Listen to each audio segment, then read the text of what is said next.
at the time of the index offense, so May 31st of 2014, she was suffering from a condition which would qualify as a mental disease or defect as broadly defined by the Wisconsin jury instructions.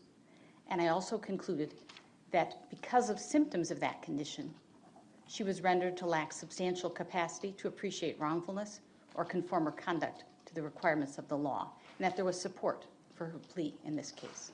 And what was the mental condition that you diagnosed her as suffering from at that time? As I recall, the mental condition was unspecified schizophrenia spectrum and other psychotic disorder. That institution-based risk assessment also included some statements that you found concerning, and I'm talking about October 24th of 2023. Do you remember that? Yes. And what was concerning about some statements she made during that assessment? What was concerning was the content of them and the topic that they referenced. And please explain that. Perhaps it's best if I quote the record. Please. So the comment she made during an individual therapy session, kind of an emotion-charged individual therapy session in which Ms. Geyser has invested herself. So she's done a lot of work in individual therapy. But the comments that were memorialized in the clinical notes from the session on October 24th included, quote, "How do you think I was able to repeatedly stab my best friend and face," referring to the co-defendant, "thought she was all the brains. I was pulling her along too. I didn't care. I couldn't care. I've never known how to care." End of quote. That's something that stood out to you in your review of the records, true? It stood out. I wasn't sure how to put context to it. So I knew, for example, that had been said. I acknowledged in my report that that could have been merely emotion-charged comments made in the face or in the context of therapy, which sometimes happens. For anyone who's been in therapy would know.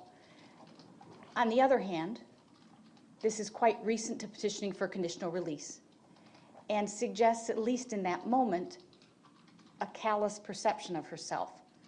She later talked with her therapist about that and put that in terms of a question. So she reframed it and said, how could I have cared if I did this to my best friend? In and of itself, that doesn't make her a risk in the community. The resistance that she has displayed across time to the interventions that are available to her and her tendency to come at those with a pretty negative attitude, it raises concerns about, one, her insight and her judgment, but then also about her motivations and willingness to comply with interventions available to her in the community. So there's a pattern that has been noted across years of her institutional course of being resistant to different, whether it's medical or therapeutic interventions that have been proposed to help benefit her in various ways. Concerning at this point is that there has been uncertainty raised regarding how she came to that particular violent offense. So it's hard to predict without having a better understanding of that past history of violence. It's hard to predict the future.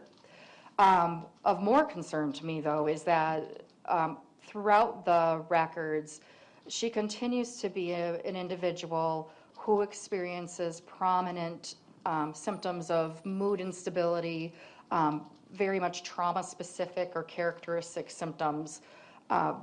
Those remain influential on a daily basis for her and have compromised her ability to withstand even the stressors within that close supportive environment of the institution. And I have concerns of if she's having a hard time with her symptoms currently in the community, she's going to be facing stressors that are potentially significantly more complicated, and she won't have direct access to her treatment providers, who at this point are closely monitoring her and intervene almost immediately when she's experiencing distress.